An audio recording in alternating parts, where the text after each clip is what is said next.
Good evening everybody and welcome to my YouTube channel. If you like my videos, please smash that like button, please do subscribe. Saturday evening, I'm here in my flat where I've been for the majority of the day. It does feel like my whole life is simulated, controlled. I said that's what it feels like. Alexa, what's the time, please? It's 5:39 p.m. So it's 5:39 p.m. After the post lady rang my buzzer, I'd done a video of my dragon's egg on TikTok and YouTube. And after that lady had come back with her dog next door, must have been about 2:15, something like that. I took Max out for a walk by myself because I live alone, and you gradually start to feel blocked in, isolated, fed up, especially at night when that racket is going on. I don't know what it is, I haven't got a clue. When people are trying to sleep, even if there's the sound of rustling mice, do you know what I mean? When people have got a house, because years and years ago I used to live in a house with my husband. I'm divorced now, of course, and rustling mice in the attic, it stops you sleeping, it does, right? But this sounds 1,000 times louder than scratching mice. It's awful.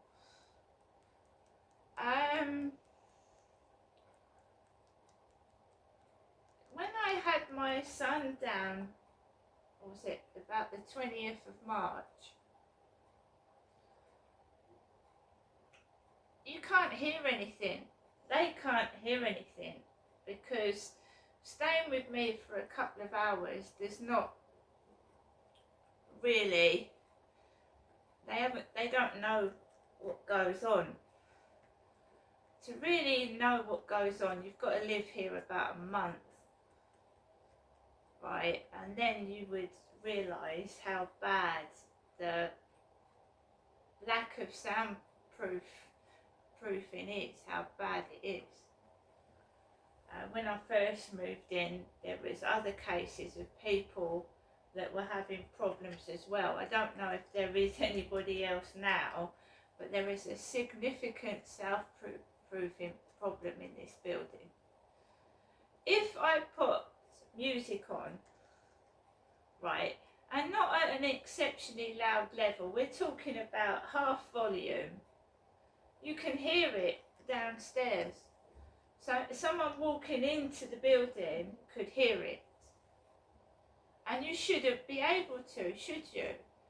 And I've said that I'm having difficulty finding a place to put my boxing machine up because I'm afraid I'm going to punch it and it's going to go through the wall. There is not one piece of wall that is soundproof in my flat. Not one. There isn't. There's not one solid wall. At my old flat there was a solid wall, at least one solid wall, but there is not in this flat one solid wall where I can put that up, where I can safely say it's not going to annoy the neighbours and it's not going to go through the wall. And I have respect for other people, so I'm not going to start bashing around with that unless I can find a suitable spot. At the moment I can't. And don't you think that the walls should be soundproof and solid, especially adjacent neighbours? Don't you think the wall next to another neighbour should be solid? Solid.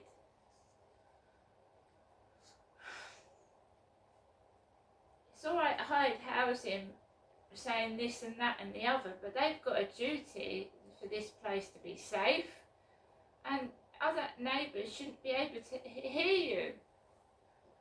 Not when you're in your bedroom.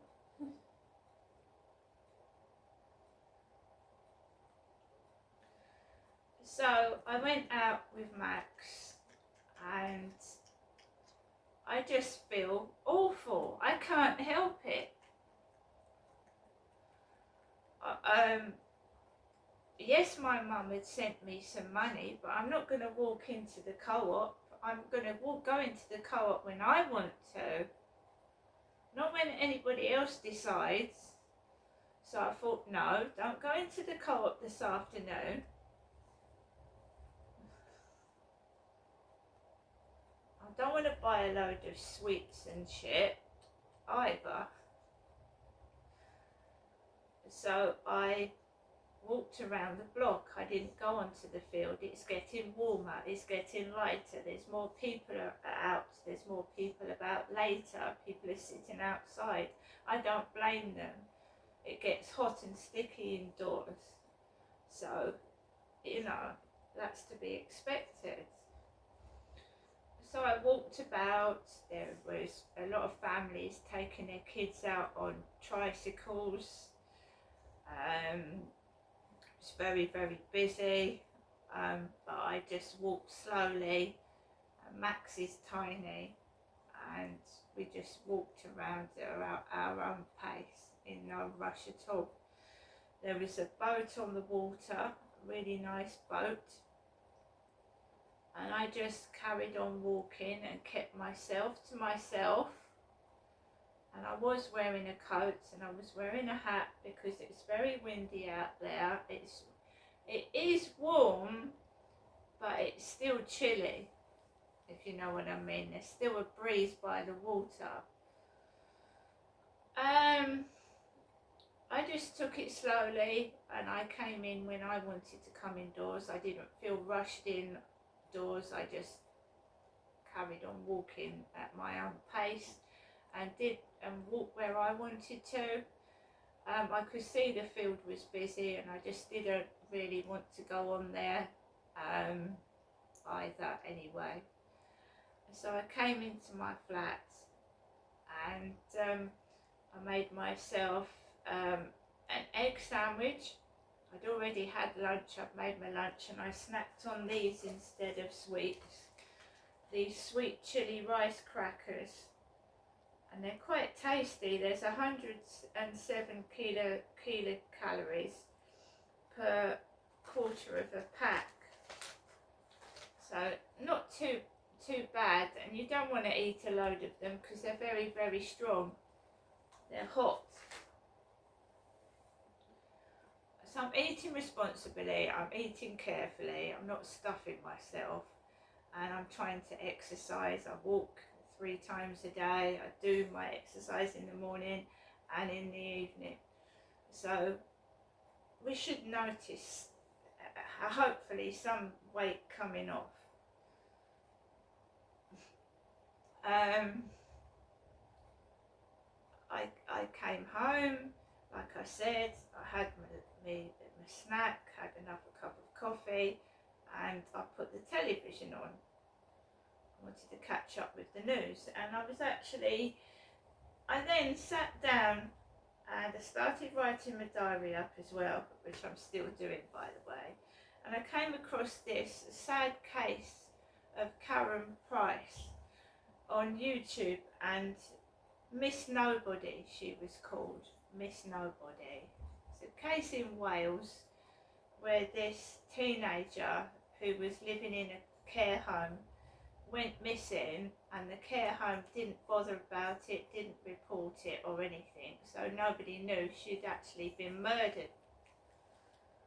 So the case was called Miss Nobody, and for the help with forensics, and you know, when they face reconstruction, solved the case. So Karen Price was about 15 years old when she was murdered, and she'd been left for 5 years without being discovered because the care home hadn't reported her missing. So she'd actually been dead for 5 years, and this body got discovered wrapped in a carpet, apparently. And they found all that was left was bones and her skull. And they reconstructed her face on the skull and published it in the papers, and someone came forward and recognised who she was. And I was watching that, and the title of it was called Little Miss Nobody, or something to that effect. And Everybody's Somebody, that actually made me feel really upset that they'd actually entitled a video Little Miss Nobody, which was really upsetting, because everybody is somebody, and I don't like that. I didn't like the title of it, but the title made me watch it. And she'd been living in a care home. She'd absconded. I hate that word, absconded, because someone said that I'd absconded from a women's refuge. I hate the word absconded. And I didn't abscond from a women's refuge. It wasn't suitable for me to live in. It was horrible. And I don't know if I've done videos of the 2 women's refuges I've been in, but maybe I'll go over them at a later date. But I hate the word absconded. I didn't abscond. I left because it wasn't a suitable place to live in. And I could have so easily gone missing in a women's refuge in Lewes, in Seaford. Dogs barking again when I'm trying to do a video.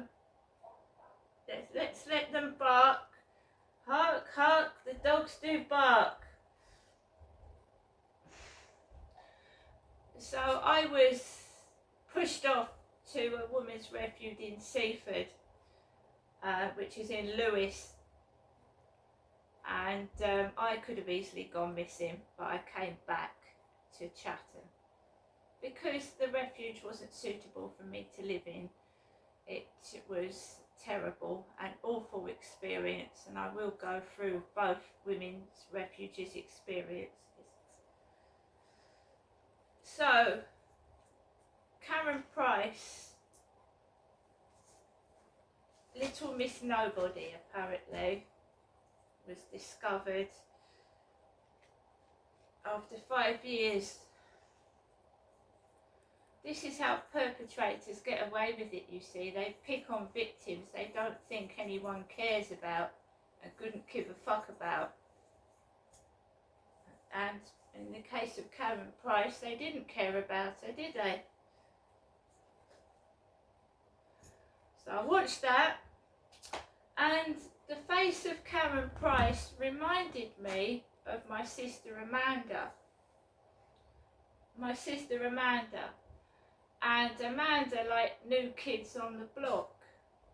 And this Charlie that came up to me on the field looked like he had a New Kids on the Block hat on. Because they wore hats like Charlie was wearing. So it's all coming into place, this victimisation and bullying, including trying to frighten me with images of my sister Amanda.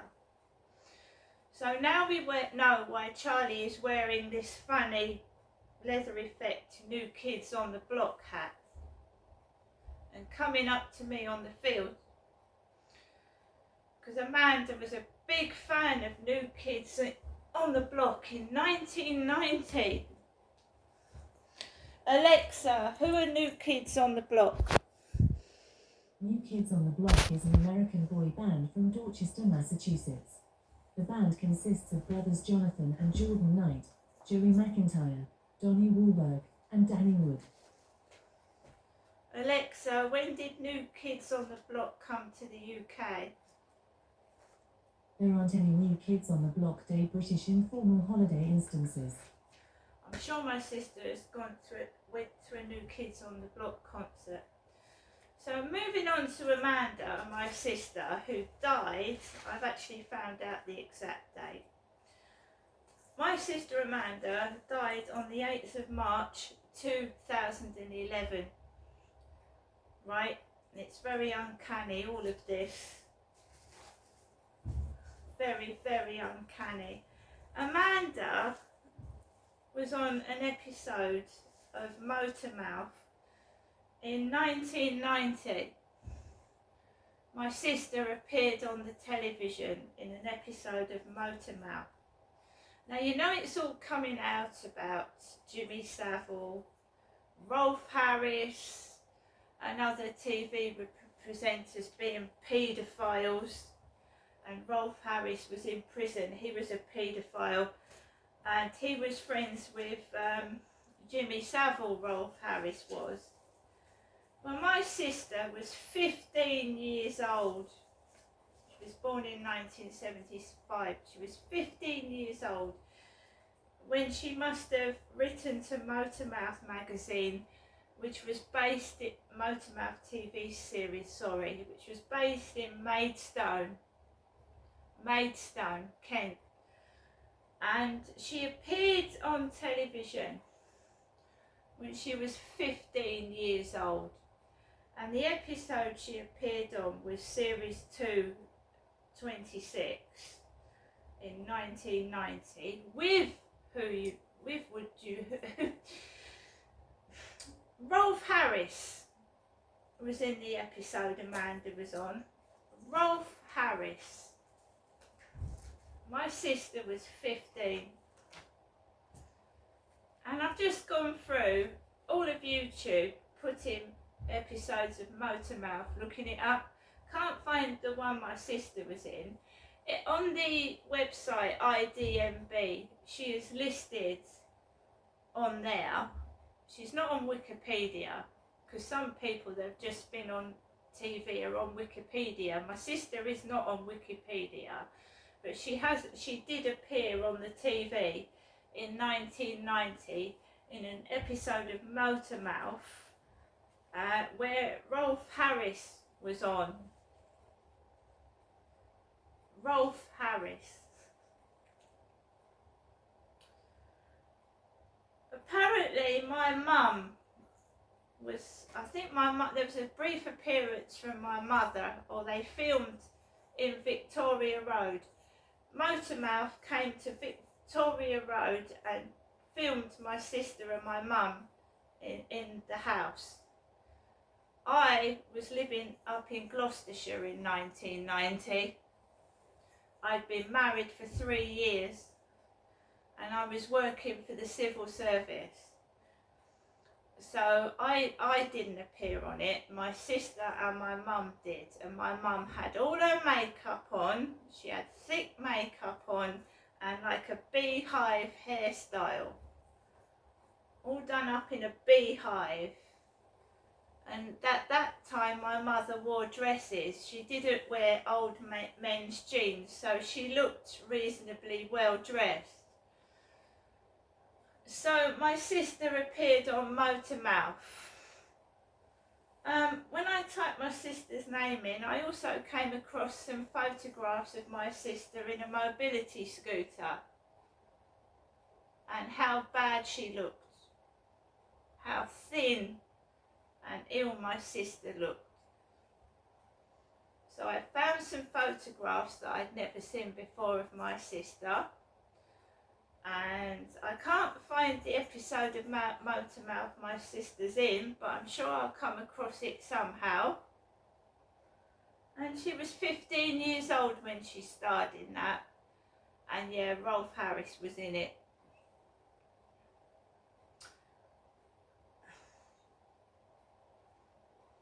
And another interesting fact, my sister appeared on that show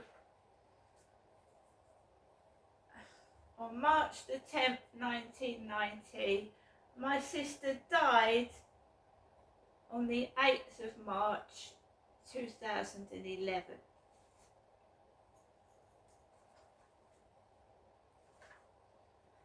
Weird, isn't it? Weird. Very weird how life pans out.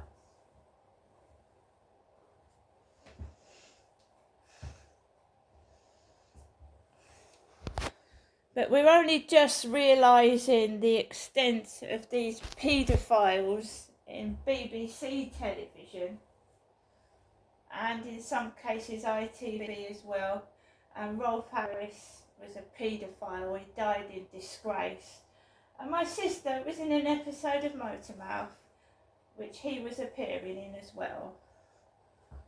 So how many more victims are, you know, of these TV presenters that have turned out to be paedophiles? And that sad case of Little Miss Nobody, which I don't think you should put a video up saying somebody's a nobody, do you? Everybody's somebody. Have some respect. There's a lot of comments under that Karen Price video. Some of them all right, and some of them think like me, you know. Entitling a video Little Miss Nobody. I didn't like it myself. See you later.